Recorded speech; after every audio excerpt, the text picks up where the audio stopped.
Eh bien, salut à tous, à toutes et entrée de deux, bien sûr, j'espère que vous allez aussi bien que moi. Et aujourd'hui, je vous retrouve donc pour V-Lecture épisode 10. Oui, le dernier. Oui, celui qui était hypothétique, etc. Il arrive, au final. Alors, là, je tourne le 28 juin, au final, pour vous faire tout de même cet épisode. Alors, pourquoi je vous fais finalement cet épisode ?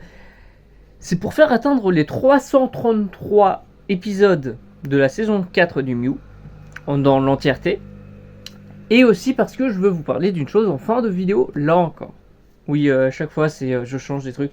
Vous voyez quand je vous dis que je retconne moi-même ce que je fais ?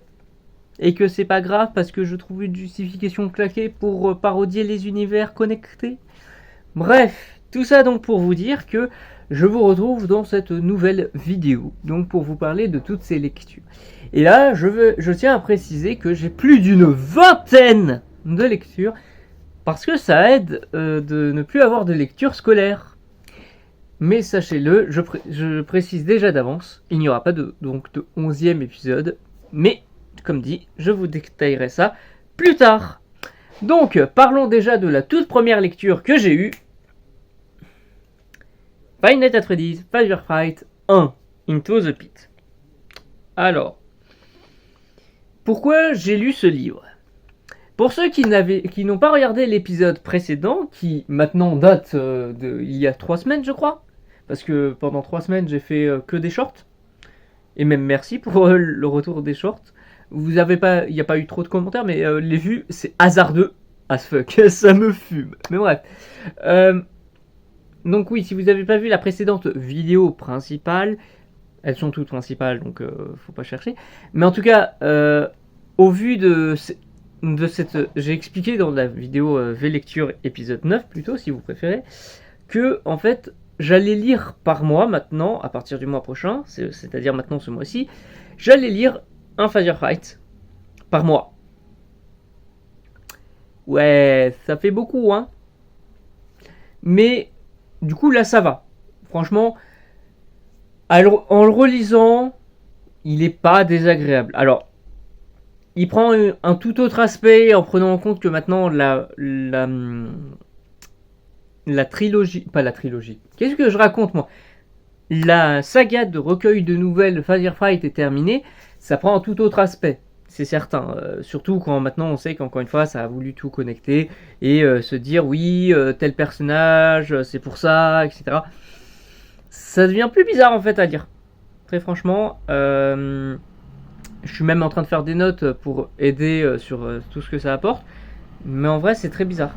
C'est quand tu vois que du coup au final on commence à le connecter tout le bordel, ce que j'avais dit dans Je me livre, ouais ça n'augure rien de bon là non plus.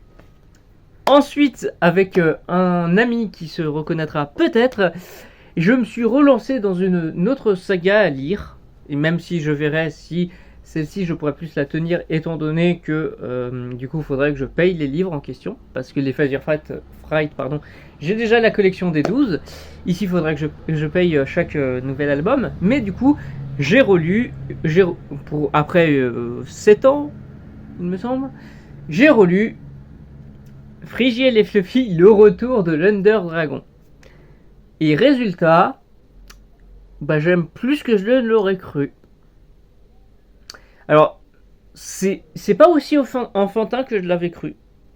Ça l'est, c'est vrai, mais pas autant que je l'aurais cru, très franchement. J'ai été très agréablement surpris.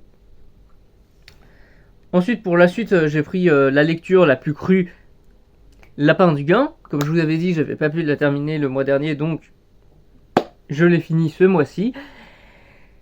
Et le double jeu que je trouvais intéressant, au final, c'est un peu ce qui fait que le livre a un mât qui baisse. Et en fait, un peu trop, à mon goût. Et la fin est un peu... Ok. Tiers. Donc, ouais. C'est dommage, j'avais plutôt bien aimé le début et... Ouais, ça devenait de plus en plus bizarre en fait. C'est ça que je peux vous dire. Mais c'était sympa. C'était une petite lecture sympa. Le livre étant gratuit, je vais pas me plaindre. Et justement, parlant dans les lectures gratuites aussi, ça c'est un livre que j'avais trouvé seulement parce qu'il était gratuit, mais attention, je précise, attention aux âmes sensibles, la couverture c'est ça. Les positions élégantes.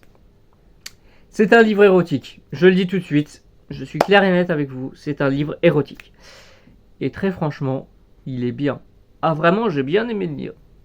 Parce que, du coup, c'est vraiment, il y a une histoire. Alors, je dirais pas qu'elle a un début, un milieu et une fin, parce que le début, c'est genre vraiment la découverte de la sexualité de la personne. La vache, j'ai galère à le dire. Et ensuite, du coup, c'est au fur et à mesure de ces années. Et après, bah, la fin, c'est juste la vie continue malgré tout. Donc, il n'y a pas de fin. C'est pas quand la personne n'a plus aucun désir. C'est un peu douteux pour ça, si vous voulez vraiment voir ça ainsi dans la fin de l'histoire, mais... Ouais, ça se termine pas vraiment, mais ça s'y porte bien. Et je pense que Elisa Olsen, qui a écrit ce livre, a raconté peut-être son vécu, en fait, très globalement. Donc, et le fait qu'elle soit bi a beaucoup aidé à avoir des lectures très diversifiées à mon goût. Ensuite, j'ai lu ça très rapidement, parce que oui, je tiens à préciser que le premier livre Frigel Fluffy, je l'ai vraiment lu très rapidement. C'est quand je dis que c'était un peu enfantin par-ci par-là, c'est parce qu'il y a ça, c'est parce que ça se lit très rapidement, vraiment. Et là, c'est pareil pour, j'ai lu Les Origines, ça se lit rapidement. Alors, je parle pas de la saga spin-off Les Origines, mais je parle bien des origines en tant que telles. Ensuite, j'ai lu un autre livre qui était aussi gratuit, parce que j'ai voulu lire des livres gratuits de toutes mes liseuses. Maintenant que vous les avez toutes vues, vous savez de quoi je parle. Et vous allez voir même que du coup, je me suis vraiment bien diversifié ce mois-ci en continuant là-dessus. Celle-ci, je l'ai lue sur ma liseuse Kindle. Et cette histoire est quand même très intéressante. Genre vraiment, j'ai beaucoup aimé. Il n'y a pas véritablement de chute à cette nouvelle, parce que dites-vous que c'est comme si on a un procès qui se produit vers le milieu et fin nouvelle, mais on sait déjà qui a tué. Voilà. Donc il n'y aura pas de oh, c'est cette personne qui a tué. Non, c'est pas un whodunit. Un whodunit, pour ceux qui ne savent pas, c'est une histoire à huis clos où on doit essayer de savoir qui a tué parmi toutes les personnes qu'on a à disposition.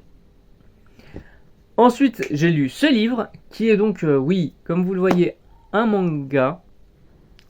Alors oui, ça, du coup, comme vous l'avez déjà vu, j'ai déjà lu des mangas. Hein. J'ai lu par exemple les mangas adaptés de ce jeu. Hein. Je les ai même pris en papier. Hein. Parce que oui, je les ai montrés sur ma liseuse, mais je les ai aussi sur papier, donc bon. Mais bref, pour continuer avec tout ça, il faut aussi donc prendre en compte le fait que ça c'est un manga sur Hololive. Et donc c'est avec une amie qui se reconnaîtra également peut-être. Mais de fait, le livre était sympatoche. Il est même pas fini du tout, donc je dirais seulement ça. Oui, c'est décevant, mais qu'est-ce que je peux dire de plus quand l'histoire n'est même pas terminée. Ensuite, j'ai décidé de lire ça. Batman White Knight. Alors, pourquoi j'ai décidé de lire ce livre? Alors, de base, c'était simplement parce que je l'ai retrouvé dans ma bibliothèque. Parce que oui, j'ai mes gros comics basiques qui sont en vrai avec des couvertures dures que j'ai quelque part et tout. Mais ceux avec ce type de couverture, je savais plus où je les avais mis. Du coup, je l'ai retrouvé et je me suis dit, autant le relire. Et en vrai, c'est très intéressant. Alors, ça fait bizarre que ce soit une fin à suivre parce que il est presque trop indépendant. Et genre vraiment, l'histoire est incroyable. Vraiment, sachez-le, pour moi, c'est une des meilleures histoires de Batman en fait, tout simplement parce que imagine, c'est juste quand ça dit White Knight, c'est pas Batman qui devient le White Knight, c'est le Joker. Donc imaginez ça dans une histoire et très bien construite. Voilà. Ensuite, j'ai retrouvé un livre gratos j'ai lu ça. Blind Sillary. Ce livre, il est trop rapide et je n'ai rien compris. C'est dommage, hein, j'aurais bien voulu le comprendre, mais je sais pas, j'ai l'impression que c'est deux frères qui parlent avec une femme et eux-mêmes ne comprennent rien à une situation. Conclusion, on ne comprend pas non plus la situation. Je sais pas. Je sais tout simplement pas, en fait. Ensuite, j'ai voulu lire ça en attendant Godot. Alors, pourquoi tout simplement parce que je voulais lire un livre que j'allais enfin tenir, et plus sur liseuse forcément, même si du coup je lirai sur toutes mes liseuses avec leurs particularités. Mais de fait, en attendant Godot, c'était masterclass. Je m'en souvenais déjà de ce que j'avais lu comme extrait en première littéraire, et c'est toujours aussi bien. Hein. J'adore En attendant Godot. Après, j'aime beaucoup ce que fait Beckett. Et ce jeu de comédie, tragédie, on ne sait pas ce que c'est, parce que lui-même ne sait pas ce que c'est qu'une pièce de théâtre. Incroyable. Voilà, tout simplement. Après, c'est de toute façon, j'ai toujours aimé ce type de livre. Ensuite, du coup, j'ai continué la saga Frigiel et Fluffy avec le tome 2. Il m'a fallu du temps pour me dire je vais relire ce tome 2. Parce que, comme vous le voyez ici, il est également en noir et blanc. Parce que, pour comprendre aussi, tous les livres en noir et blanc, toute leur couverture en noir et blanc, c'est parce que je suis très pointilleux. Et du coup, c'est pour dire que je l'ai lu sur liseuse. Parce que le premier Frigiel et Fluffy, je l'ai lu en papier. Et à partir de là, les autres, plus ou moins, je les lirai sur liseuse. Parce que ça serait une saga beaucoup trop grosse sur ma bibliothèque. Déjà que celle de FNAF, c'était quand c'était ma franchise préférée. Maintenant, ça devient un peu abusé. Et comme c'est plus ma franchise préférée, je ne prends plus les livres. À part si on me demande de les prendre pour aider quelqu'un.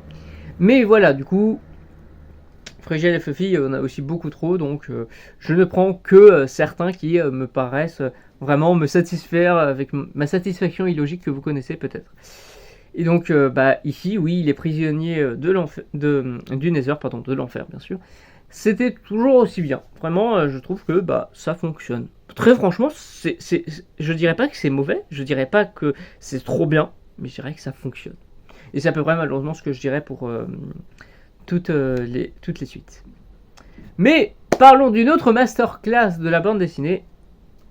Arline, vraiment, c'est masterclass. C'est une tragédie grecque à Gotham. Genre vraiment, c'est comme ça que ça a été défini et c'est comme ça que je vais le définir. Vraiment, pépite. J'aime vraiment beaucoup les dessins, l'histoire. Très franchement, je trouve ça super bien. Ensuite, pour continuer là-dessus, j'ai relu sur, cette fois-ci sur la liseuse smartphone, j'ai lu ce livre. Alors, celui-là, il est très particulier parce que c'est littéralement une histoire avec une petite fille perverse et des gars plus âgés qu'elle, avec l'un qui pourrait être amoureux d'elle.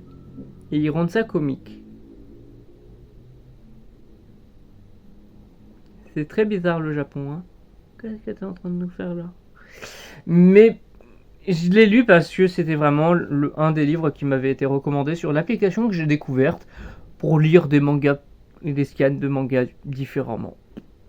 Je suis pas un giga fan de tout ça, mais j'ai voulu regarder ce qui m'était recommandé. Ensuite, je suis tombé sur un PDF de ce qui pourrait en faire rire certains, mais du manga du jeu Nekopara. Je fais que des fautes. Hein. Nekopara. Et le manga, c'est ce qu'il y a dans le premier jeu, sans trop scène de cul. Et ça va. Tu te dis, ils vont pas faire de suite. Pour l'instant, ils en ont pas fait. Ouais, je pense que ça va plaire aux fans, mais à part ça.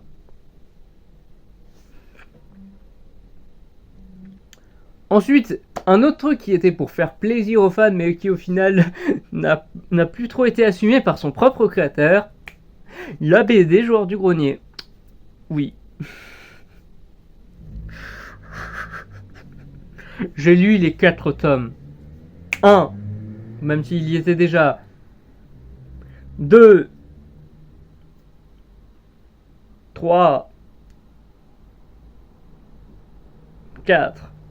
Alors, le désordre il y a de la couleur, il n'y a pas de couleur. Dites-vous que c'est parce que un moment j'ai lu sur ma Viviocolor, un moment j'ai lu sur ma Kindle. Faut pas chercher. Et aussi, pourquoi j'ai voulu lire ça c'est globalement parce que j'avais cette envie de lire ces BD parce que j'aime bien Joueur du Grenier, mais aussi parce que je suis en train de me dire je veux faire une timeline du JDG Verse en prenant tout en compte, même si ça va en contradiction avec ça. Bienvenue sur la planète Gel de l'eau. Attendez quoi, elle a pas été détruite? Effectivement, mais cet épisode n'est pas canon. Et oui. Ok, ouais. Mais bref, du coup, tout ça pour dire que j'ai lu du coup les 4 tomes de Joueur du Grenier en BD. Mais bon, en vrai, c'était sympa, mais sans plus. En vrai, c'était sympa sans plus, et je comprends pourquoi Fred ne l'assume pas trop.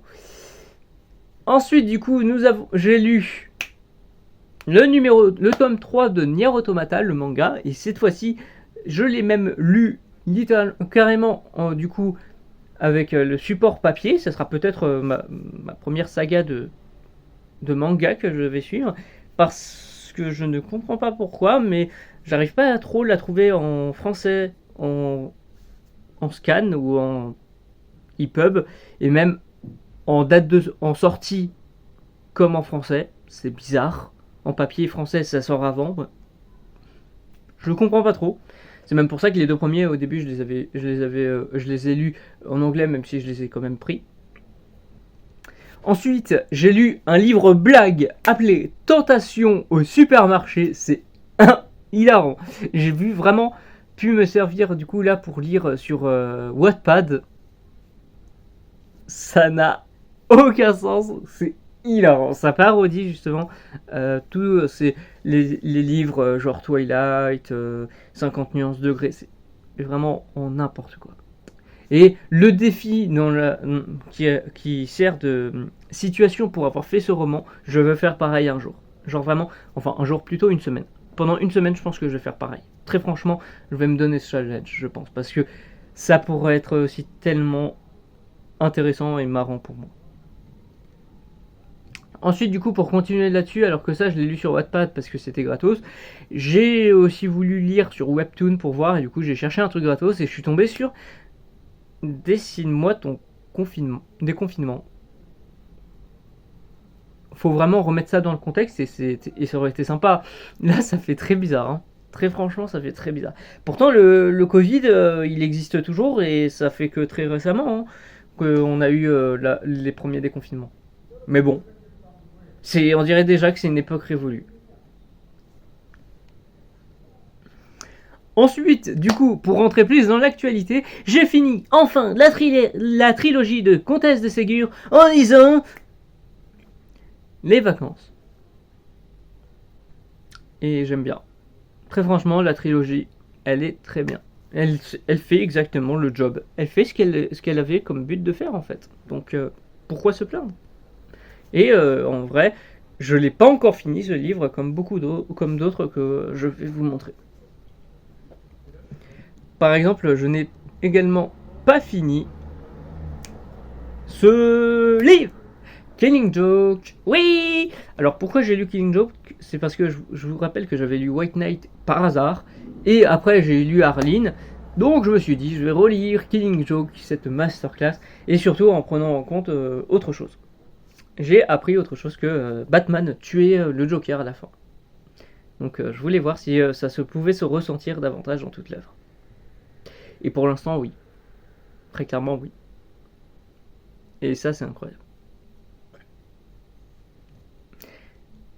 J'ai ensuite, du coup, pour terminer tout ça, j'ai continué cette saga Frigel Fluffy avec, du coup, ça s'appelle La forêt de... De quoi? De Varrock. Excusez-moi. Et encore une fois, comme je l'ai dit, comme je l'ai dit avec le précédent tome, ça fait vraiment le café. Et du coup, pour terminer, et le livre que je suis encore en train de lire aujourd'hui, Frigel et Fluffy, tome 4, La bataille de Mérim.